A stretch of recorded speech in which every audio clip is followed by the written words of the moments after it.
was 1974's Phantom of the Paradise. I actually Um, suggested that pick in 1974. It was about it's 6 of Echo. It's been that long, guys. The last time. And then Ronald will surprise us all with his next pick for required viewing. And then I think the main part of the show, we're going to talk a little bit about True Detective, the new season coming out on Max.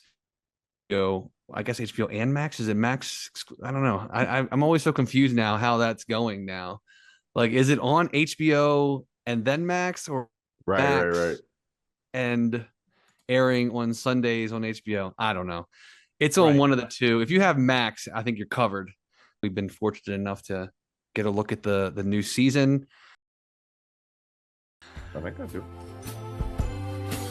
Oh, what's up? Welcome to a new episode of Movie Schmovie. This is episode number 399. I'm Steve. I'm one of the co-hosts of the show, and as always, I'm joined by Ron. and John. How are you guys doing? New year. You guys look the same, which is a compliment. Thanks. And if you want to see what I'm talking about, go over to the YouTube if you're listening to this on your podcast. Right. YouTube.com/Movie Schmovie podcast. But yeah, good to see you guys. And Take a look at us. Just get a good look at us, a long look. And take a long last look at my little baby Christmas tree that's been in the background for the last few episodes. It's about to go back into a tote of some sort and into a storage area. People are done with Christmas talks. It's crazy. You bring up Christmas, shut up. I don't want to hear anything. It's already. I think we leave ours up into the new year, which a lot of people don't even do that. That's cool. But yeah. Yeah, we still have ours up too. Same. Although my son's on his way of dismantling it slowly but surely. Like, we got to get this down before it's damaged. Right. It's now become a toy or an activity for him. Right. Yeah, good to see you guys. So yeah, this episode we're gonna get into John's pick of required viewing from 2 weeks ago or 3 weeks ago. It was 1974's Phantom of the Paradise. I actually suggested that pick in 1974. It was about there you go. It's been that long, guys. The last time. Yeah, and then Ronald will surprise us all with his next pick for required viewing.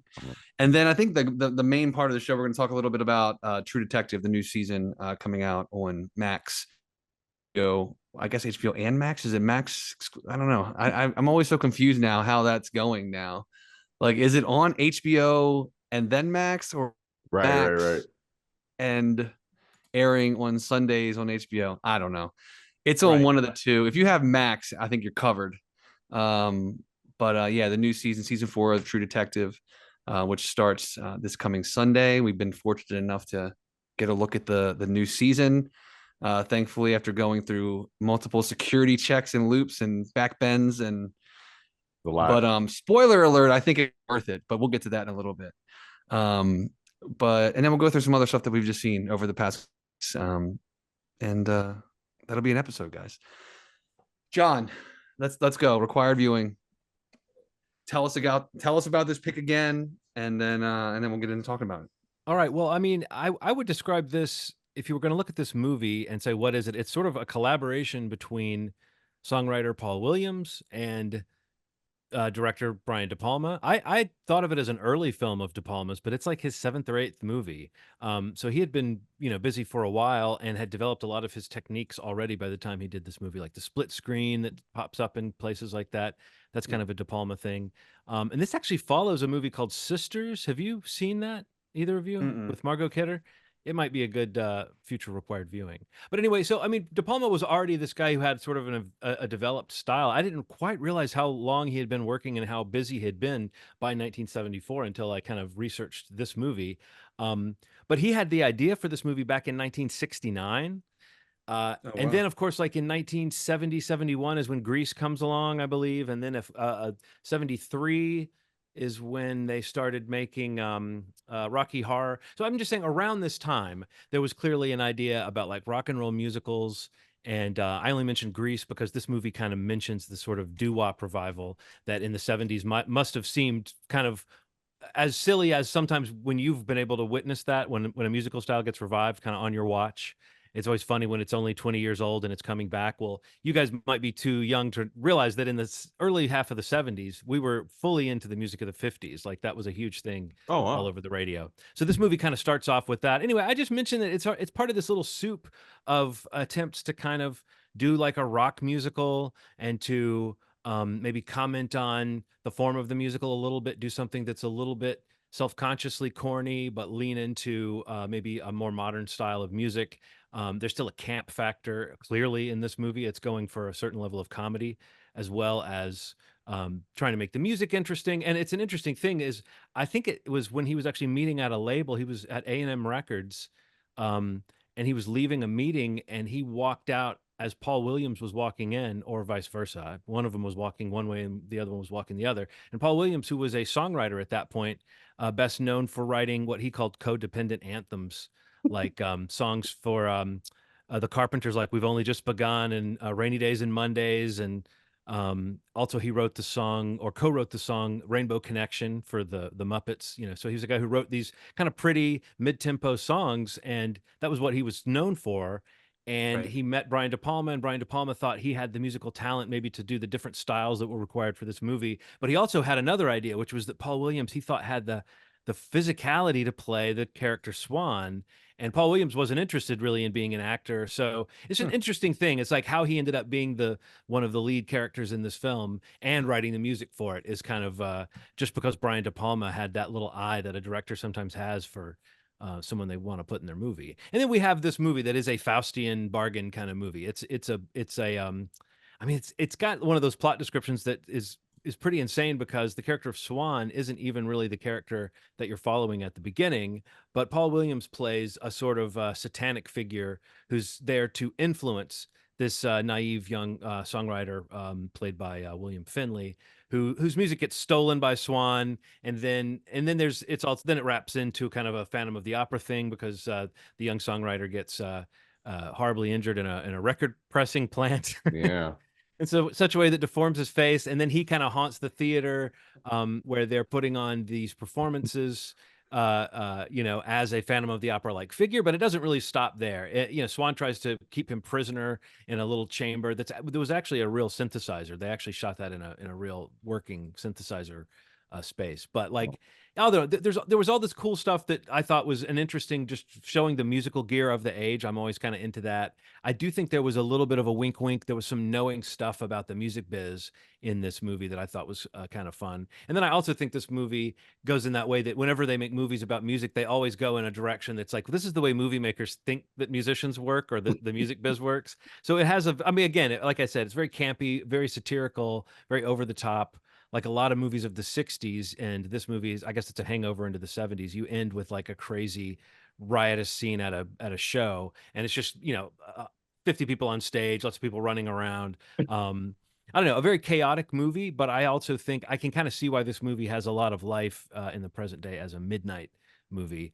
Yeah, it was my first time seeing it. So I had this huge thing of just like, okay, I'm glad I finally saw Phantom of the Paradise. And then I still am kind of processing like whether I would watch it again. I don't know. But I might show it to somebody, or I might recommend it to somebody if they're curious about, this type of chaotic movie that, again, it's Brian De Palma when he was already, I think he was in his 30s at this point, and a very mature filmmaker in a lot of ways, making a movie about youth culture that really does sort of take a piss on youth culture. And I think that's where the movie kind of succeeds and fails in a way, is that it does seem like it's trying to make such a negative comment about the music culture. I don't think it quite nails the appeal of the sort of musicians that it's trying to talk about. But I also think it has a lot of fun trying to take it all in and trying to suggest like this whole idea that children are so into spectacle that no matter how horrible the spectacle, they'll just want more of it.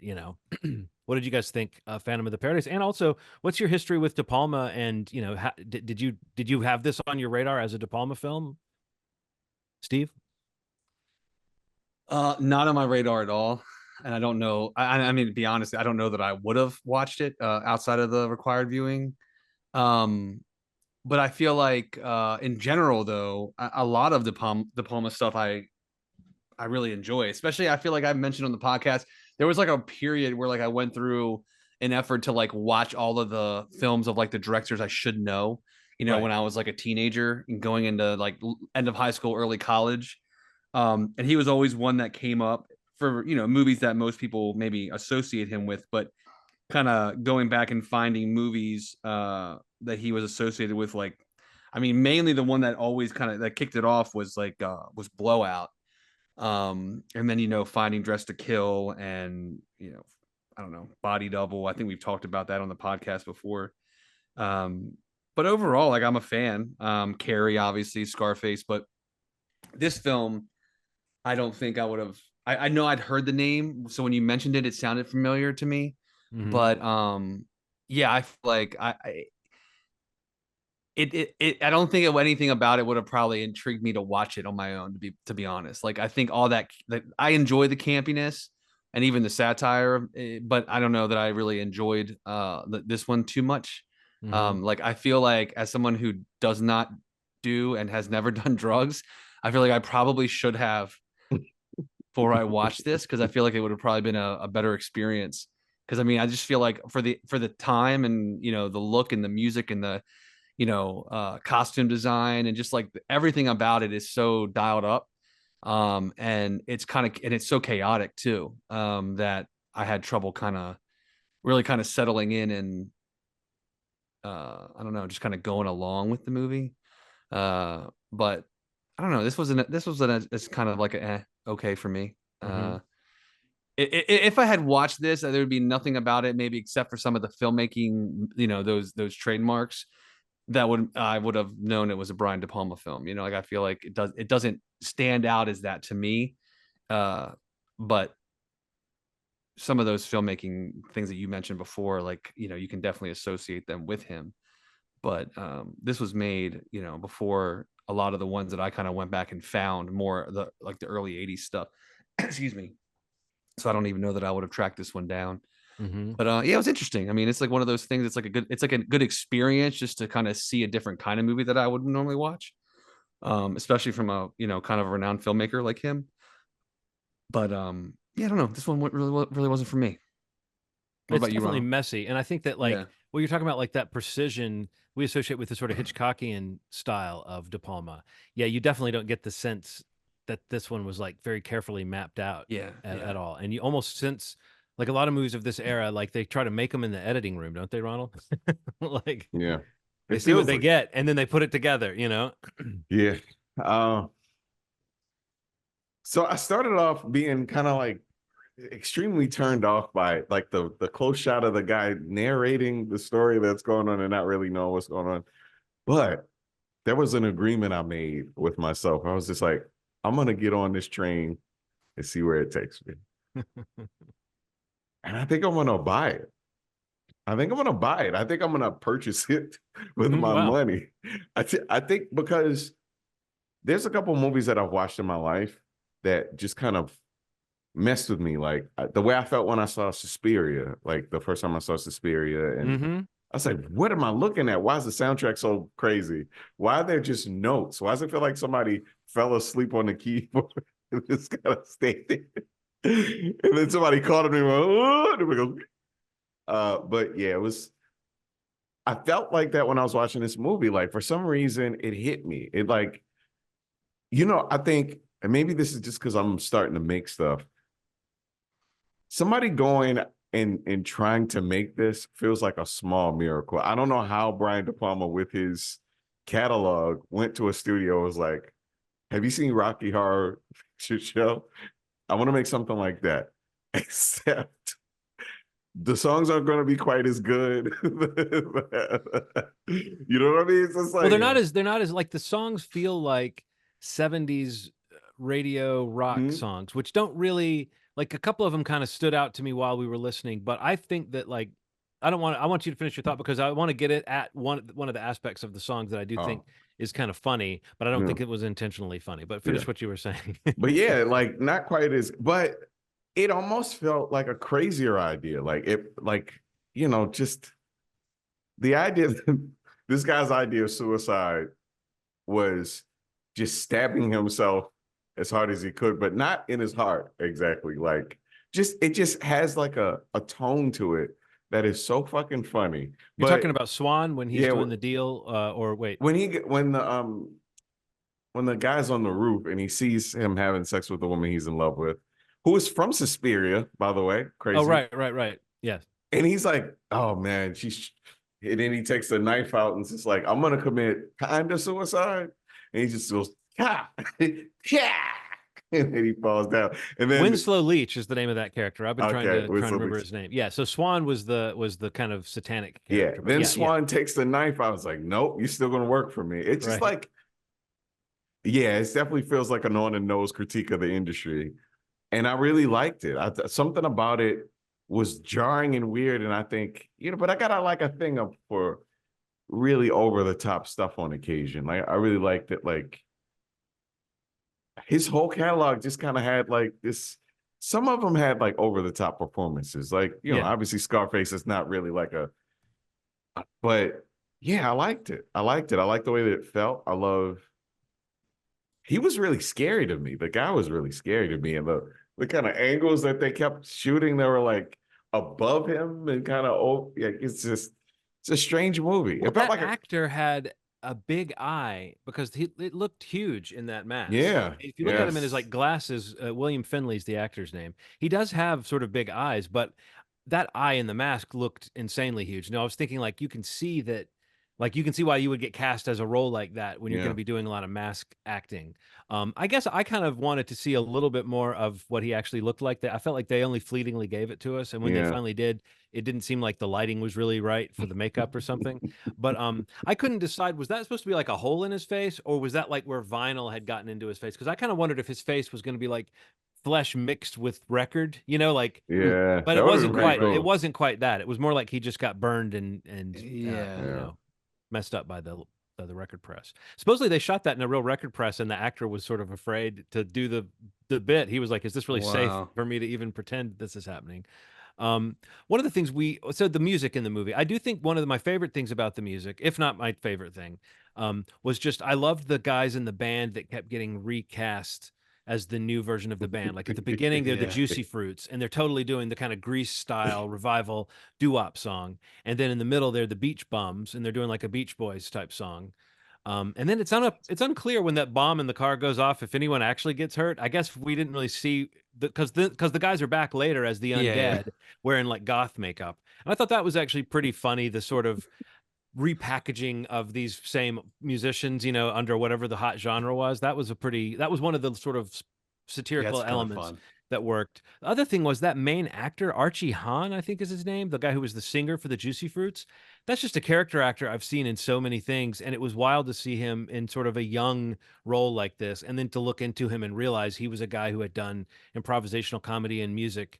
And Paul Williams was the one who suggested bringing in one group of guys to be all the different bands, cool. Which to me seems like one of the clever stabs of the movie. But I want to just point out a couple little things. I really liked the sort of producer gone mad character of Swan. I mean, I thought that's a creepy setup for a villain, a guy who's like trying to manipulate people, but into making hits, into making hit songs.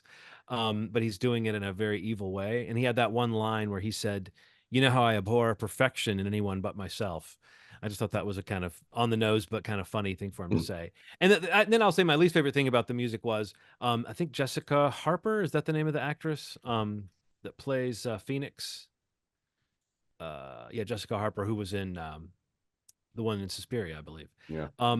I think she's got a okay voice, a decent voice. Yeah. But her dance moves in those scenes where she's supposed to be wowing everybody, they should have just had her standing still. We had just recently watched the Seinfeld where Elaine's dance is like is referred to as like a full body dry heave.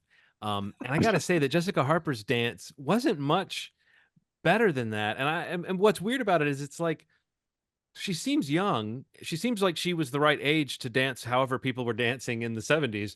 But the way she danced was as though it was like, oh, here's a person from the theater who's been asked to dance like a rock musician. And she just didn't quite get it. And she was kind of galloping down. It made those scenes so awkward. And if there was anything, Steve, that made me think like, I can't watch this, it was just how long those scenes of her music was, because we were supposed to be wowed by, or at least we were supposed to be watching people being wowed by her.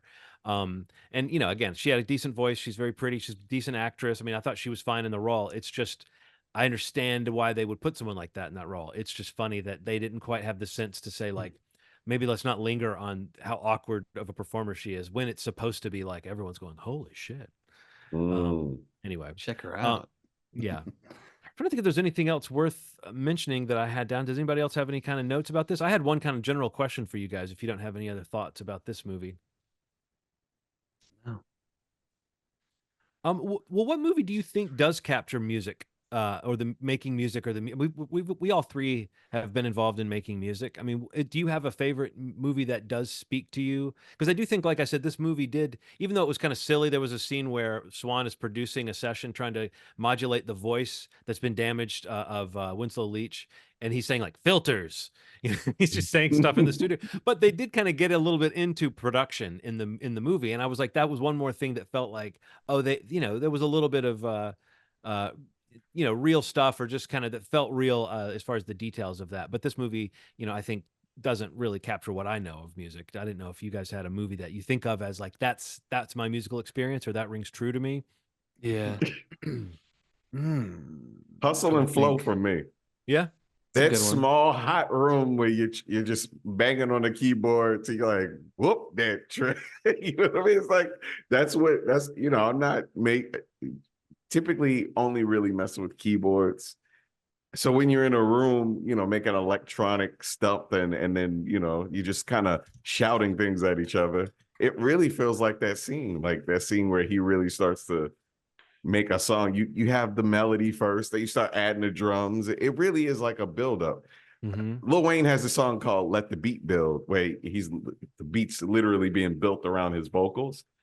It feels like that. It really feels like, when you make it something that's solely electronic, there is a level of you're yelling a lot. You just like, oh, what? I don't do that. Then you're trying to fill it in with bullshit, and then you just kind of build it. It's weird to watch.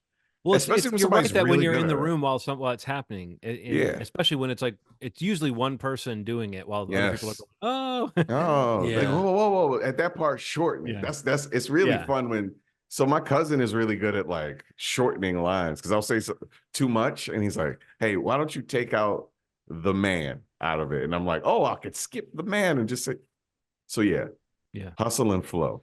You know what I call that? All my lyrics have to go through it, because you write them down. And inevitably, you write them down in some way that they're kind of goofy. But I call it phrasing boot camp, where it's like you have to get the phrasing right, because you got to figure out where those syllables are going to fall. And sometimes you write a sentence that fits, and you're like, no, if I have to say all that, then I sound like I'm trying to fit a lot in, or I sound like I'm trying to stretch something out.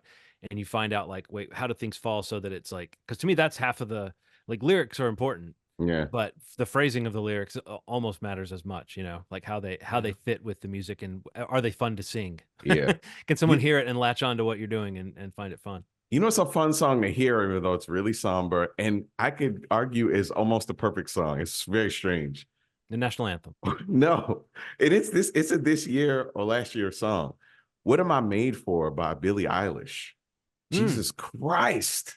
It's any genre could sing it. It sounds like it could be a country song. It could be like a French touch song. Like you can hear that. Anyway, it's any genre of I submit that it's one of the better songs in the past 20 years. It's a weird thing. Wow. It's really good, man. I think you're right that it's really got a like strong melody. Yeah. And it's like, and it sounds good with like simple instrumentation and just a voice, you can sing that acoustic, John. You could be like playing that would sound incredible. Well, I mean, that's the mark of just a great song. It's kind of genreless, Yeah. I was going to mention, I was going to say the first one that comes to mind is only because I love the movie, like just enjoy watching it, is That Thing You Do. But I feel like for a specific session of a musical genius who is one of my idols, I feel like Love and Mercy with the Pet Sound Sessions with Brian Wilson is yes, that specific part of that movie, which I think that movie is one of the best biopics musical things ever. What's the name of it? Love and Mercy. It's like the decade. It's like Paul Dano as Brian Wilson. I think you saw it, Ronald. Yeah. A while back, right? And like I remember. and then John Cusack is him in the 80s, like after he's kind of had the mental issues. Okay. But yeah, in the 60s period when he's going through the Pet Sounds sessions, I mean, just for realizing as a fan of the music, like watching them kind of try to depict that in a movie is just exciting. Yeah. But also just like in terms of, my experience is nothing obviously even scratching that surface. But like, being in a studio, and like being able to just explore the way that like a musical genius like he would and did, when you listen to those songs, you when you listen to the songs, you feel something. And when you see him in that film putting the songs together, I feel like I feel a different thing that is just like only a complimentary to the joy I get in listening to his music. And I feel like that specific scene in that movie, it feels like one of the more accurate and raw and like just honestly, not to use the word chaotic again, but like how chaotic production can be. When it's going great and when it's not going so great. But yeah, I love that movie so much. But that area or that section of the film when he's doing that stuff is just phenomenal, I think. Those are good picks. I think That Thing You Do has that spot in all of our hearts because of the scene where they hear themselves on the radio and they all kind of converge. Like that's that, whether you have that moment or not, you have some version of that, some version of they're playing my song and you're like, oh shit, I'm real. It's like when it's like in The Jerk when he's excited to be in the phone book, it's like yeah, for me there's one of the movies that I thought of. It's a weird movie, but just the way the band interacts when they're kind of working in a studio setting. I thought the movie Frank with Frank was so good. Had sort of an interesting look at a band in dissolution, but the idea of getting together out in a certain location to record and how that can kind of become its own world. But the movie that's like my top that I thought of when I thought of asking you guys this question is Inside Llewyn Davis. There's just something about the way that he's processing his life through his music, but not in a direct way that could be seen as like maudlin, and like the way that his life and his music are intertwined, but maybe not.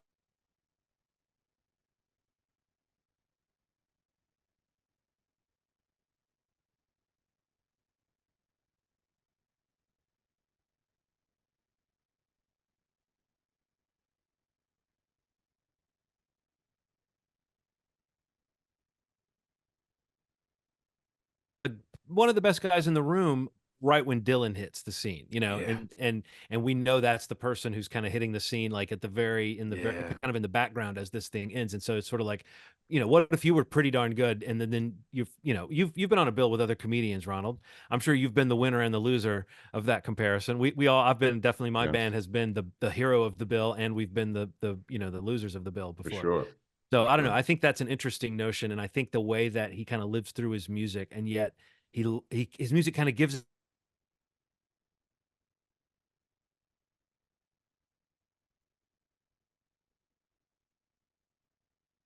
him in a totally downer, because Oscar Isaac really does sing and play beautifully in that movie. So you are able to enjoy his music, even as you're kind of scratching your head about the fact that he doesn't seem to be able to crack the consciousness, Yeah.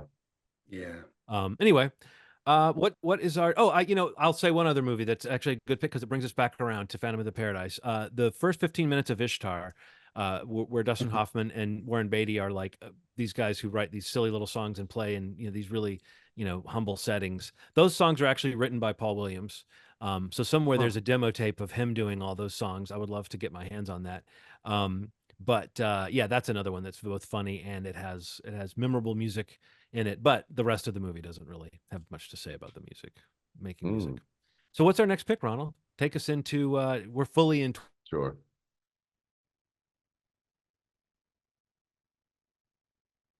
Did he freeze for you too?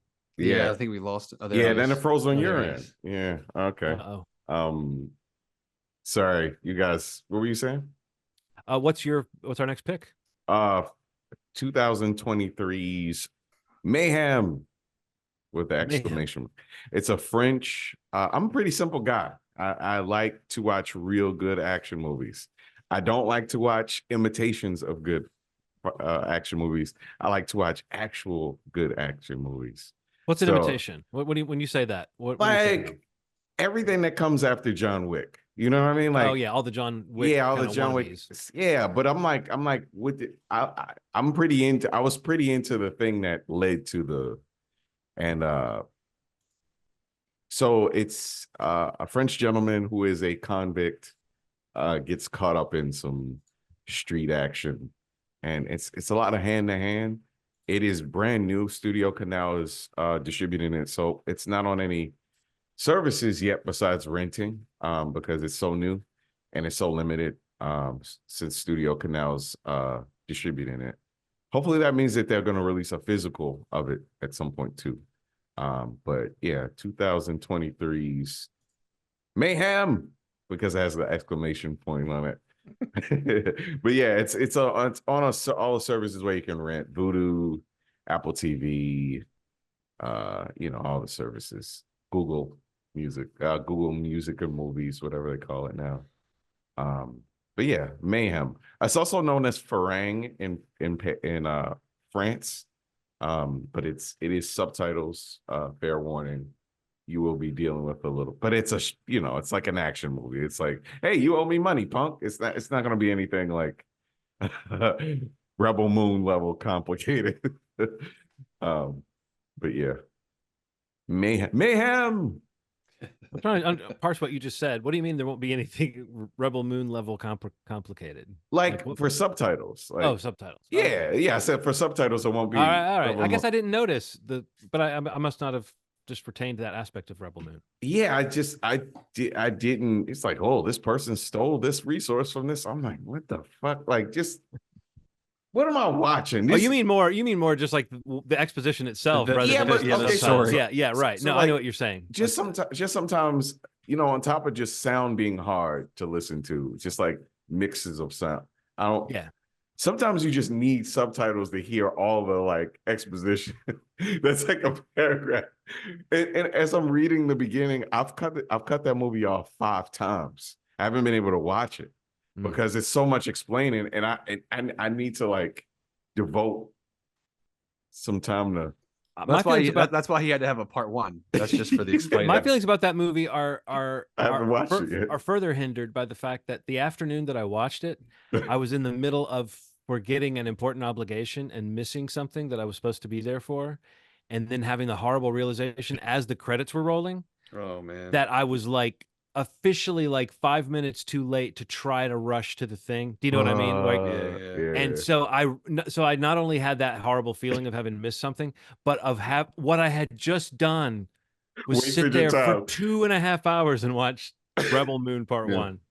In like real life, people say it's like a waste of time. Literally, for real. No, literally, I hurt myself. Like, and then I had to wait. This is the funny thing. You ever miss something, and then it's like it's not really the thing you're missing isn't going to be over for an hour or something. Yeah. And so you're going to feel bad once it's actually over. Then you're like, well, there's no way I could be there now. Yeah. But the whole time that you're actually in the act of missing it, you feel bad. You know what I'm talking about? Where it's like you're like, oh, technically, I could teleport there and actually show up. When that movie screening, when that happened, when I was all the way, right. It felt really sad to be like, it's 8:00 right now, I'm missing this.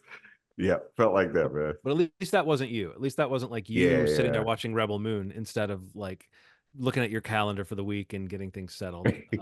Anyway, yeah, I'll blame Zack Snyder for that forever. Damn it, Zach.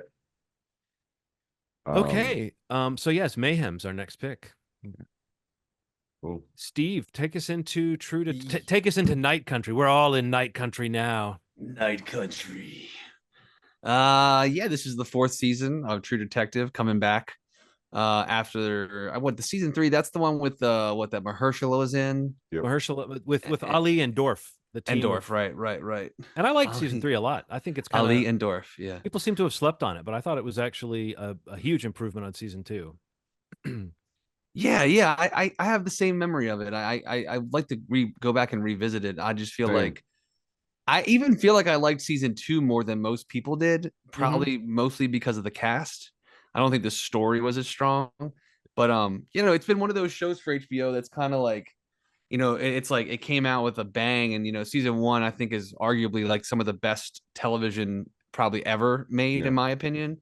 And kind of genre defining in a weird way. I think so. You could unpack for a while if you wanted to. You know what I mean? Yeah, and it's got like, you know, that one sequence, the oneer that's like legendary, and you know, Cary Fukunaga kind of coming on the scene, and the reconnaissance, and all everything about that first season was just like a special thing.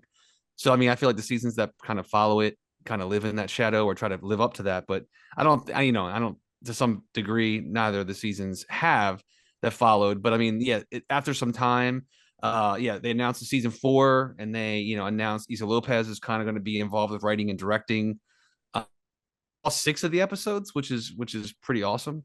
Yeah. And I mean, my only exposure to her was really Tigers Are Afraid, which kind of came out, what was that, 2017? Yeah. Feels like not that long ago, but yeah, like 7 years ago. And kind of was like a big hit and kind of festival kind of film that I think put her name on the map, which I do really enjoy that film. But I mean, I recognize her name as being involved. I think Barry Jenkins came on as the producer for this season as well. But I mean, really the thing for me, and I think I kind of touched on this a little bit when we were talking about the recent next Netflix film Naiad. But like when they announced that Jodie Foster was going to be in the season, I think that was like the big hook for me. And just recency, we had watched the what was that at Sun? I think it was when we had access to Sundance. We had seen that one movie with Kaylee in it. You know what I'm talking about, Ronald? Yes. What is it called? I was gonna just look it up. Like I should have done this beforehand, but yeah, I mean, like her name, having not seen her really mentioned that much since that Sundance movie that we watched. Catch the Fair One. Catch the Fair One, yeah. So yeah, Kelly, like she was in this film at Sundance, Catch the Real One, that I think all of us that saw it really thought was great, and she was very special in it. So not seeing her in a lot since then, I mean, like her being associated with the new season of True Detective was also really exciting. And you know, seeing names like John Hawkes, and it just was like, yeah, okay, this sounds great. The idea of it taking place in Alaska during you know, the what is that called, like the solstice, or like the 30 days of night time or whatever it's called. Also just sounds like a great setup for something bad to go down in, right? You know, and just like cold snow, dark, it's just like, this sounds perfect, and something different for True Detective that really they haven't done, because you know the other seasons have really taken place in like kind of settings that have felt very hot and humid and sweaty and dirty, and like, you know, a whole different vibe to it. So a change like that seemed exciting. And again, Issa, her involvement, you know, coming from more of a horror kind of thriller supernatural vibe, I think that would bring a lot to a new season of True Detective. So yeah, I don't know, going into it just with that information was really exciting. And you know, the idea that it's still going to be based around this mystery, and some sort of like thriller supernatural element to it. Yeah, I don't know, this has like been one I've been excited for a while, and you know, the trailers for it look great. Then them kind of pushing it back a bit into the new year was an interesting decision, I guess, to maybe put some space between some other things that were ending towards the end of the year, and maybe just for Warner Discovery, HBO Max, whatever, to have, you know, more of like their tentpole series spaced out a little more. So I think it's going to prove to be a really good decision, because I mean, you know, there really isn't a ton of like must see or appointment viewing right now. Right. You know, and for me, this is kind of a show that could fill that slot. No question. I mean, before even watching it, it would be that, you know what I mean? But being able to watch some of this, and talk about some of it today, you know, the one that's going to be airing this weekend, the season premiere is amazing to talk about, because it is something I've been really excited for. Where are you guys on? I mean, I think we all agree the first season is pretty special, but where are you guys on True Detective, just as a show in general, not even just from season to season? I love True Detective. Season 1 was really great. I have a hard time taking in murder stuff. Maybe because murder stuff is just hard to process, you know, just with trauma and shit. Yeah. But if I were to watch something with murderers, it would be True Detective. It just just well-told stories, human stories. I think what I love about True Detective is at the heart of it, it's just human stories. You know, it's just like these very lived in sort of stories. Whenever I watch it, I feel like I'm in whatever room they're in. It's like atmosphere. It's filmed very well. So I was pretty high on it. This did something for me that the first season didn't even do for me. And there's something about women telling stories.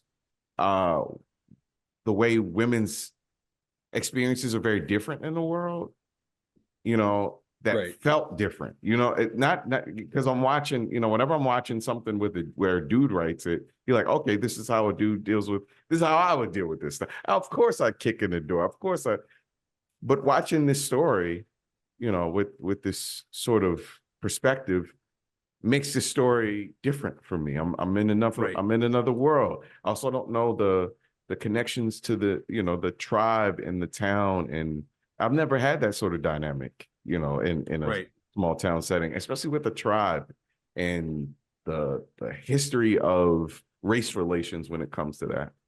So this brought something to the table. I mean, I've seen versions of this where it didn't take the care that it should have for this dynamic. I've seen other things, but this is so good. It's so grounded. You feel every murder. And when you see what we're just talking about the first episode. When you see the scene of what is being truly, when you see it, it's like, this is Hannibal their shit. This is like Hannibal, the TV show. I'm thinking more of the TV show than the movie. My first feeling when I mean, not to get into that episode yet, but I mean, what you're alluding to, because it's important and like for the whole season. Yeah, like the discovery, it's very, it's a wild. It's so good visual. Yes, I'll say that. And one thing I will say that, I mean, for anybody, I hope this doesn't spoil anything. It gets to the mysticism that didn't exist in the second season, really, that really kind of existed.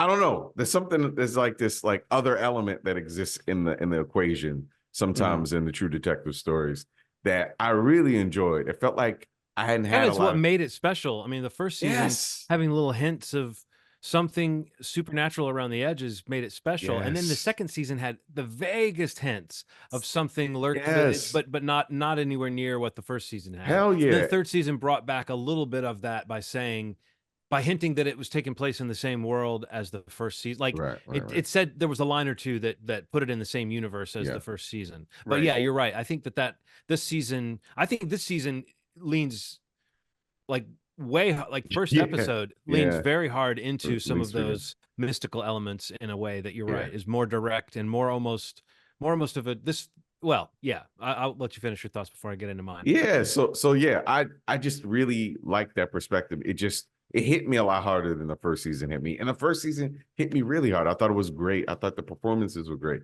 But this is, again, I do not always like watching worlds that I know all already, or at least I've seen a lot. This is just presented, all the pieces were new for me. All the pieces, besides, you know, I mean, obviously murder is awful. That's the only, you know, thing that I was like, okay, I know a murder mystery. What are you gonna do different?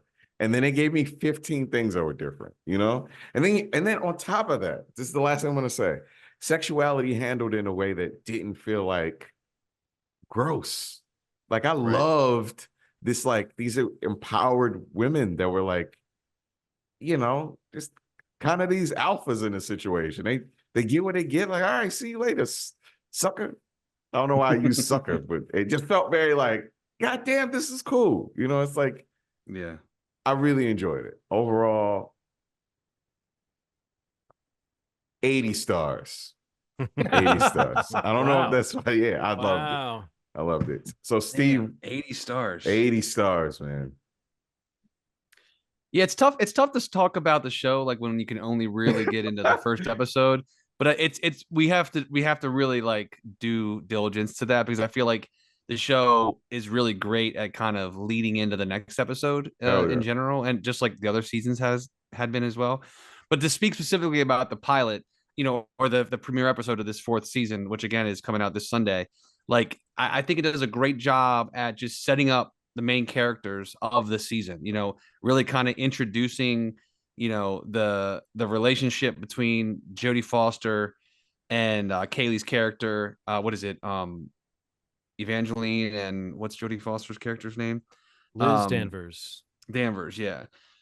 Like with their place in the either the police department or the state troopers, or just in the the town, the relationships that these people have in this town in general, with industry in the town, this mining element of the relationship between that kind of industry and the local people, or the indigenous people to this area that are complaining and petitioning and picketing and protesting about all this damage that's being done to the natural resources. It just does a really good job of like layering on like the conflict, the human conflict, the natural conflict, the spiritual conflict. There's all these things that are happening, and when we meet the two leads and you see their personal conflict, and that tension that is going to drive the season of can they work together to figure this out. They both bring certain elements of expertise and just a natural inclination into like reading people and reading literally a scene of the crime. And then you start to meet the other people on the police force, and the younger cop who's like her kind of protege and or kind of underling. But like I just really liked how at least in that first episode, my takeaway from it was, beyond even trying to figure out the mystery of what the show opens with, and the mystery of what happened at this research facility, the dramatic element of the town and the relationships of these people that we're going to spend 6 episodes with, I think are just set up so quickly and so well that like as it goes through the rest of the season, like you're almost as interested in finding more about these people and their history as you are in hopefully solving the mystery at the heart of the show, which I think is amazing to accomplish that in one episode, and I think they do it incredibly well. Yeah, I guess I never really said what I think of this show, so I guess I'll be bringing up the caboose a little bit on this one. I don't think it worked for me as well as it did for you guys. I mean, I think that overall I was a little bit like, I think that the things that you guys are talking about that worked, some of that stuff really worked for me. But I think what you're talking about with the first episode, Steve, is so true about how well it sets these things up. I did not really feel like 5 episodes later when I'll admit I watched all 6. I did not really feel as rewarded by the time spent as I might have thought. But in the first episode, I think the kind of setup, it's like it does all those things. It works as almost like a perfect inversion of the first season. You were talking about how different it is from all the seasons, but like it's where that season was hot and sweaty, this season is cold and frigid. It's dark. They're not out in the sunlight the way they were a lot in the first season. It's two kind of hard ass women cops instead of two kind of hard ass, hard living male cops. The victims are, as you've mentioned, presented in this graphic way, nude, very much like the female victims in the first season of True Detective, where you spend a lot of time looking at the nude body of the victim, and I think that doing that with male bodies in this one felt very much like part of that inversion. I thought that was kind of interesting. They even went out of their way to say none of the people that worked at this research facility were women, almost so that you'll know that right away, that, even though there are female victims that we're talking about in this first episode, there's one story that we kind of are tracking at any rate that is important to the show. But anyway, I think all that stuff was really kind of interesting. And I think on through the season, you'll see the way they're trying to bookend the first season and bring you back to that feeling you had in the first season is very palpable in this. I still think maybe, I feel like people are saying similar things about the new season of Fargo. Oh, best season yet. And I'm like, it's a good season of Fargo. I don't think it's the best season of Fargo. And I don't think this tops the first season of True Detective for me, but I do think that it comes closest to suggesting that template you thought they had after the first season is a viable template, viable thing. A super viable template. And I think the one thing that's missing from this show this season is one of the things that's like, maybe you could take or leave. I think the third season had the kind of timeline, like you see the characters at a young age and at an older age. You see a little bit of there's some flashing back in this season, but nothing like that. It's much more set in the current moment of this this period of darkness. Yeah. And yes, I will just second what you guys said about the atmosphere and the way that it's shot. Even the opening sequence, you'll find yourself back in True Detective territory and remember, oh yeah, the opening sequence was a cool kind of slinky song with evocative visuals that meant more to you with each episode as far as what they mean to the story. So I'm glad True Detective is back. I think it's cool to see Jodie Foster.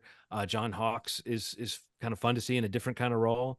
I'll tell you whose performance I may have liked best is Christopher Eccleston as Ted.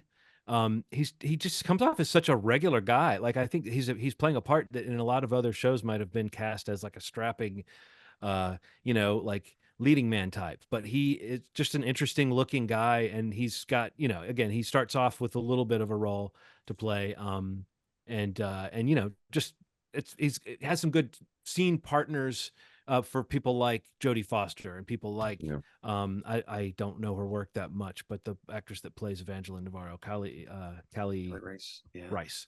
Yeah, I don't know. I think it's it's a success in the sense of all the things you guys are saying. I think for me, if I were to sit down with someone who had watched the whole show, I have lots of little things that just kind of bumped me. Yeah. I think that there is a weird something like the acting and the atmospherics are so good that and I think this is true of the first season too, though. That it can distract you from some stuff that is almost cliche for like a cop story. And I think the way this movie brings in horror, or the way this series, this season brings in horror too, it's like it's both doing the kind of procedural cop mystery genre, but it's also doing kind of a horror thing. I think there are moments that felt like they were out of a sort of decent horror movie, rather than out of the kind of tension they can get out of what you were talking about, Ronald, the grounded aspect. It's just dark. You're in a place where there's lots of shadows. They're going out to these remote locations. Sometimes they're walking on the ice. I mean, there's some stuff in this that's like scary on a primal level, and I think that to me works better than the attempts to sort of give us a ghost, or some suggestion of a ghost or something like that here or there.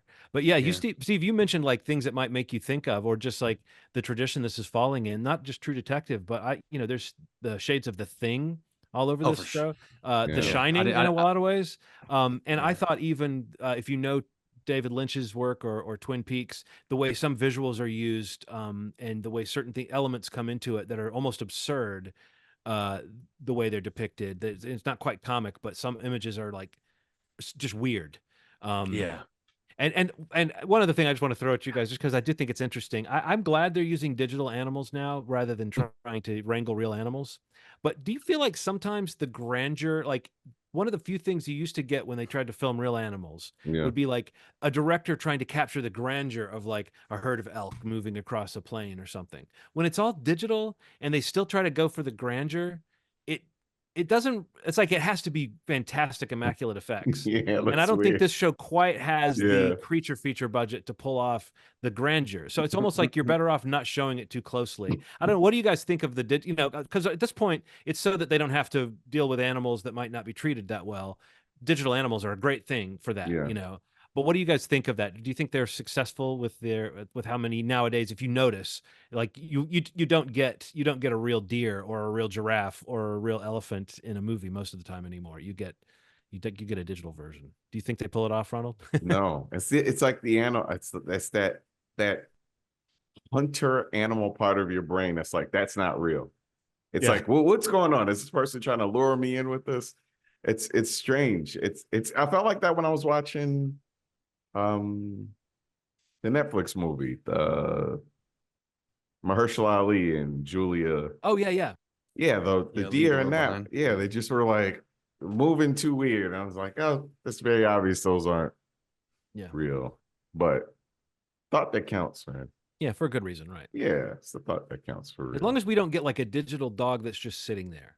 Like that movie Argyle has a digital cat all over the trailer. I'm like, is there going to be any shot of a real cat? I just want to see a real cat once, and then I'm fine with all the digital cats. But anyway, yes, it's back, and it's got 6 weeks rolling forward. I feel like this is going to be a show. I don't know if this will capture the spirits of people the way the first season did quite, but there are some kind of elements I could see sort of becoming, water coolery for people about this show. Anyway, it's back, True Detective. And are they going to keep going? I guess they'll see how this season does. I hope they do. Yeah, I think they gotta wait and see. I hope they do. Yeah, I do as well. Like I like this. I like the idea of like kind of bringing in, you know, a new kind of showrunner, a new kind of voice. Even if Nick is kind of still involved with the production or show running as well. But I just, yeah, the episodes that I've seen so far in general, I feel like the show, I love the vibe of the show. Yeah. And yeah, and it's like just beautifully shot. Like it looks great, you know. But yeah, I feel like if it succeeds, it is kind of one of those, uh, it is one of those like, you know, series that, you know, HBO has kind of become known for in the last decade that does have traction. And I think people are, you know, wanting to do more with, like I said, like the idea of Barry Jenkins becoming involved, you know, and Right. getting on board and producing this. Like he's talked about True Detective in the past, like during interviews about not related stuff. And like it's interesting to see him kind of get involved with this.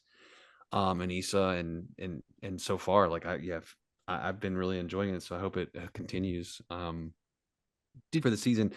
And you know, I think they're also probably saying like what's worked, how well did it work? You know, like maybe subsequent seasons didn't work as well. Let's try again right. to see if we can kind of get back into a lane where it's more similar to what was so successful about that first season, but it's its own thing, you know. Yeah.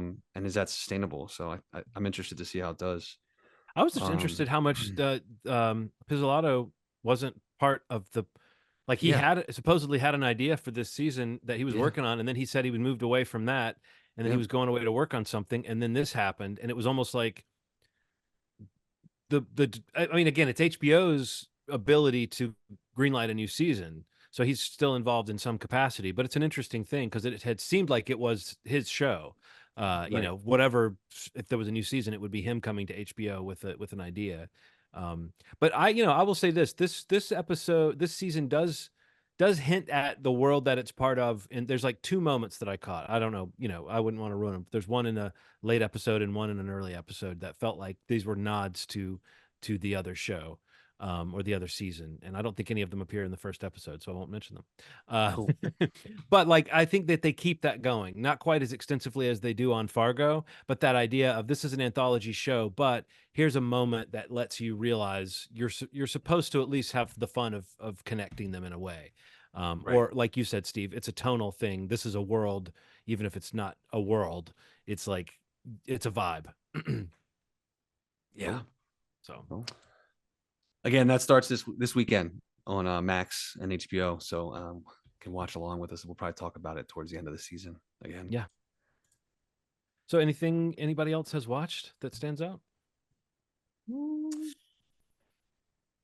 Let me go to the old letterbox, guys, and see what we got here. What did I watch this last week? I watched Priscilla, Hmm. How Sofia was it? Coppola's. I liked it. I heard a similar criticism about it, like before. I feel like maybe on the Big Picture on the Ringer, or maybe somebody on one of the Ringer Network shows.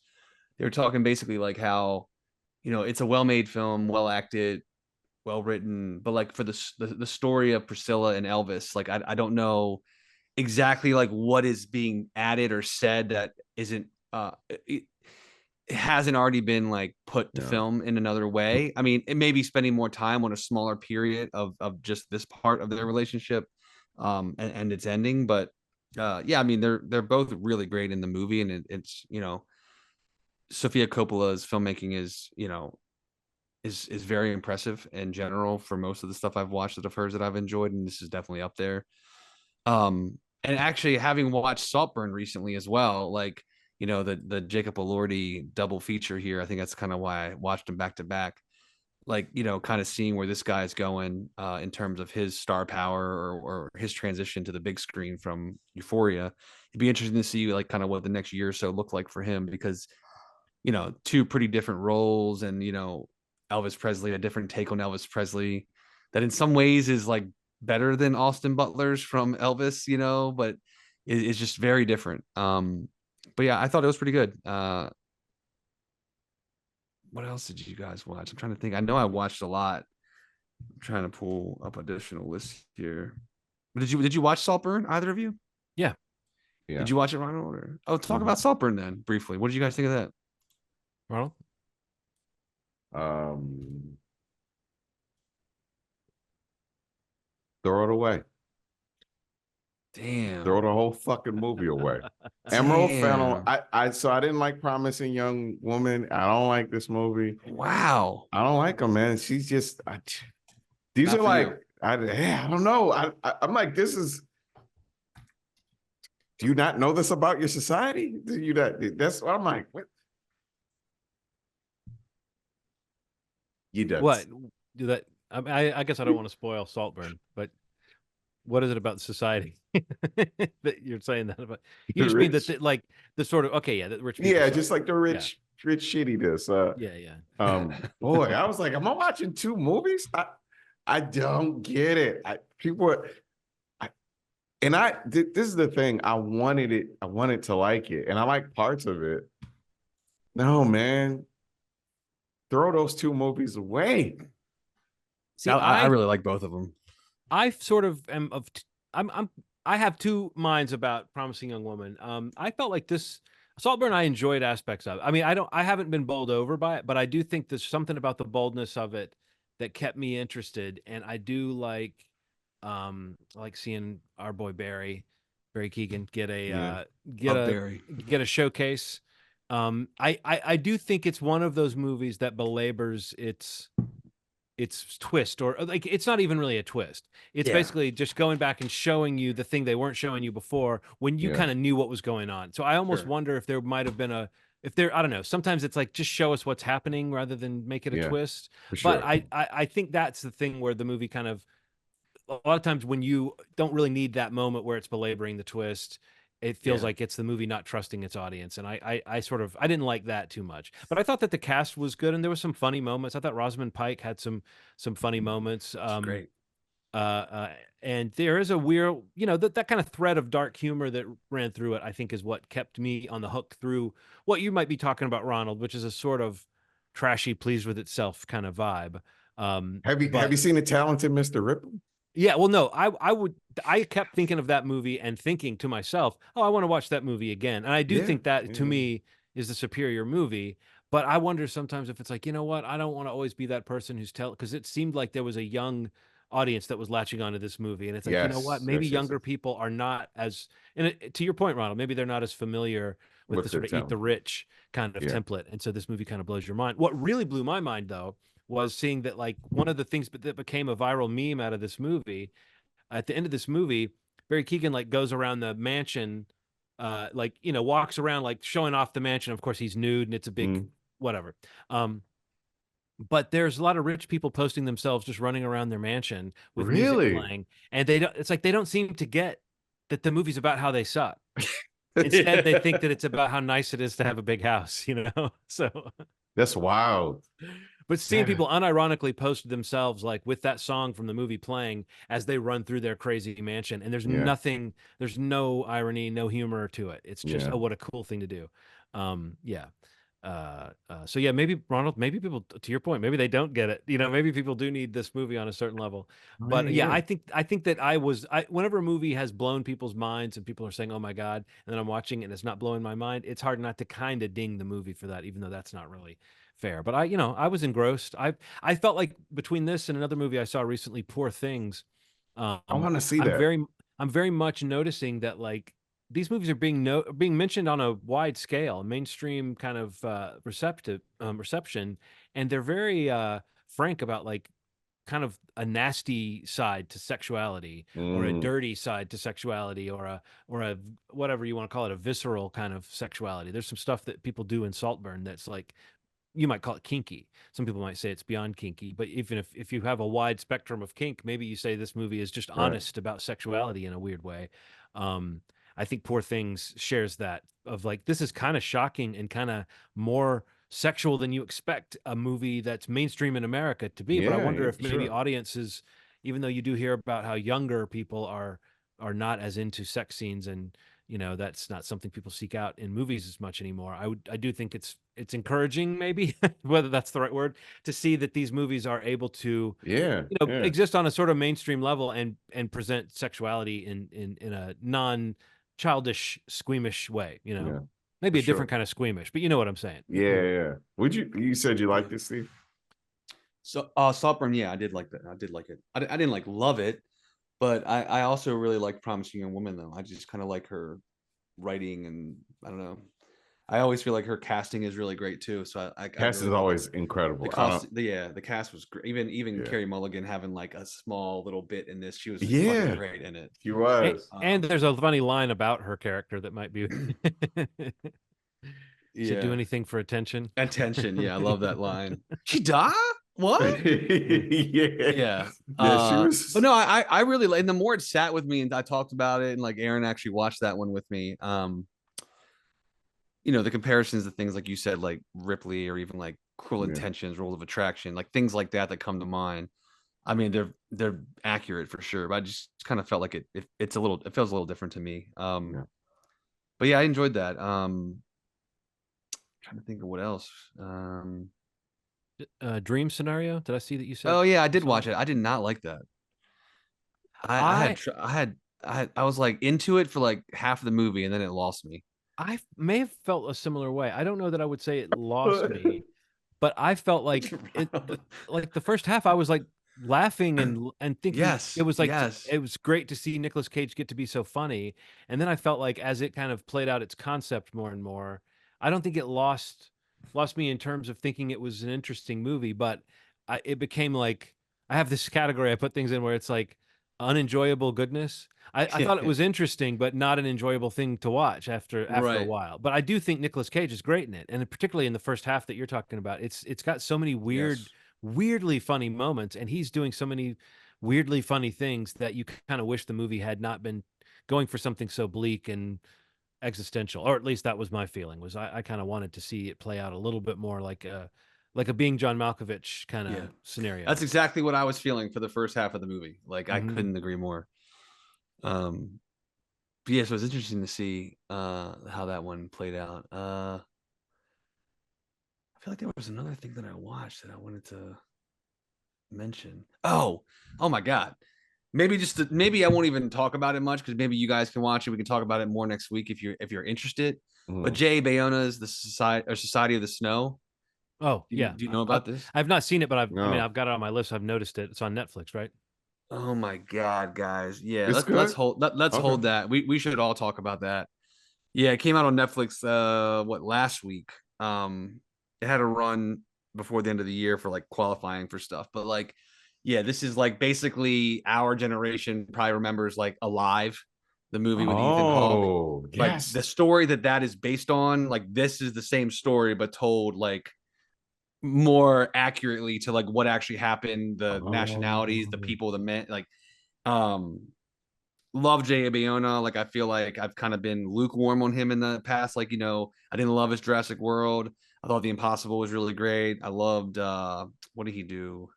The Orphan? No, Orphanage. Um did he do that? Jay Bayona? I don't know. He's done something else that I really enjoyed. More of like a spooky film. But yeah, I've been really excited for this one for a while, and Netflix kind of have been promoting it a little bit more in the past few weeks around the holidays. But I don't know, it's just on a bunch of like lists, and it's gotten amazing reviews. And I'm curious if traction picks up on. I know it's like the number one movie the last week or so on Netflix, but I just love him as a filmmaker, and I think he's like A Monster Calls. That's the one. Thank you, John. I knew Monster that was the one Calls. that you were. Yeah. I love that movie. Um, but yeah, it's just an incredible story. It's mind blowing, like what happened, and it's just, I mean, the filmmaking in it is just amazing. I mean, this might be a top 10 movie of the year for me. oh Like, wow. yeah. So let's talk about it more if you guys could check it out. But Yeah. just as a For sure. placeholder for listeners, it's on Netflix now. It's called Society of the Snow. Uh, and I'm sure you can, if you have Netflix, it should be sitting there in the top 10 films right now. So let's watch that and maybe talk about it next week. Um, Uh, anything else? I was gonna say go for it. DC animated film, Justice League Crisis of Infinite Earths, part one. There's supposed to be three of these. They're coming out physical and digital. It's a three-part kind of version of part of the storyline from the Flash movie. Except when it's animated, you can do whatever you want, which is really cool to watch time travel and things done really well. But it's fun, man. I think that DC doesn't miss very often when it comes to, if there were one arena where DC is not missing, it's the animated movies. They're really fun. Yeah. Voice acting is always incredible. So it's like Jensen Ackles, Matt Bonner, Jimmy Simpson. Voice acting is really good. And the story is spanning across 3 movies. And I'll watch all of them. So, yeah. Well, yeah, I mean, I'll just throw a few more words towards Poor Things just to say, you mentioned that you're curious about that one, Ronald. I really enjoyed it. I mean, it's if you've heard about Mark Ruffalo having a blast, you're right. If you are wondering, is Emma Stone, up to her usual quality? She is. Willem Dafoe is also great in it. If you know Yorgos Lanthimos' work from films like The Lobster and Killing of a Sacred Deer, and what was the Favorite? He always has. There's always some level of like a really dark humor. Sometimes really awful things happening to people. Sometimes things depicted very frankly that are truly horrific, but still with a sort of comedic air. Poor Things does all of that, but in a different sort of way. I mean, if you've seen the trailer, maybe it's a little hard to tell exactly what's going on, so I wouldn't want to ruin it too much. But basically, we have a person who is like a child in a full-grown woman's body, but like a child who's growing up fast and learning about the world really fast. So it's almost like watching like an artificial intelligence kind of, assimilate the world that they're in. But it's and the origin behind why that is the way it is and who Bella is, the character that Emma Stone plays, is what you spend a lot of the movie following. So if you've heard a description that explains what she is, I don't know that you still know the full extent of it. And the movie's interestingly shot, and the production design is really cool. And like I said, it's got some really frank sexual scenes in it, and it's got a lot of just really just wild, funny moments that can only come from a movie like this that kind of dips into magic realism to this extent. So I think a lot of people who are curious about this movie are maybe predisposed to find it kind of interesting and enjoyable. But I also think that as we get into award season, this is the kind of movie where the performances really do stand out. Those 3 leads I mentioned, but everyone's good in it. So yeah, I would recommend Poor Things. But it's kind of like, especially if you're on the fence about it and you're wondering, is it entertaining? Is it weird? It is both of those things. But I was really glad I went to see it on the big screen. Cool. And I'll say this: we've been talking about the next episode, and we keep saying next week, but you recognize what our next episode is. It's episode 400. Yeah. And I don't know if you two boys remember a while back when I said, do you mind if for episode 400 we do a redo of the Schmovie Studios movie game? And you both said, yeah, that sounds fun. So I've been getting that ready. So I don't know if when we talk about Ronald's choice for required viewing, and if we watch the Society of the Snow, I wonder if is that going to be like, will we do like a 0.5 and then we'll do 400 and it will just be the Movie Studios movie game, or will we try to pack all of that into one epi? That would be the longest episode ever. I know. Also, I kind of think the movie game exists nicely as its own little episode. So maybe we'll do a quick round of those other things, or maybe we'll put them off a week. You'll find out in a week. But yes, I would say go back. We actually very recently did the replay of that, the Movie Studios movie game, the first one. So yeah, go back and listen to that and make sure you've covered those bases, because the continuity is going to be crazier than the MCU, Ronald. People are going to have to take notes. Okay. No, not really. But I have got a couple things fun planned for that. So yes, come celebrate our 400th episode with us and marvel that we've done this, because we like that when we turn over a new 100, right? I mean, that's a pretty exciting. It's a big accomplishment. Thing. Yes. Sounds great. Well, then I think that's it for this episode then, right? Anything else you guys want to add? Whenever there's 2 seconds of silence, it's a good sign that marks to get out. Yeah. We got movieshmovie.com is the main website. You can go there to see all the episodes that we've ever put out. And also kind of jump over to a podcast platform if you want to subscribe and listen to us on our weekly podcast. I mentioned it at the top of the show. Movie Schmovie is also on YouTube. So youtube.com/Movie Schmovie podcast. If you'd like to do the video option, you can go there and subscribe, hit the bell so you get notified when new episodes hit the YouTube channel. And then I think you'd be covered on every possible front. I'm checking my notes. Yep, that's it. Those two. That's it. That's all you got to worry about, guys. But yeah, like John said, stand by. We'll figure out what's happening next week. If we do a little 0.5 or just go all out on 400, we will decide between now and then, hopefully, and then we'll be back in a week. But yeah, as always, you've made our day. Thanks.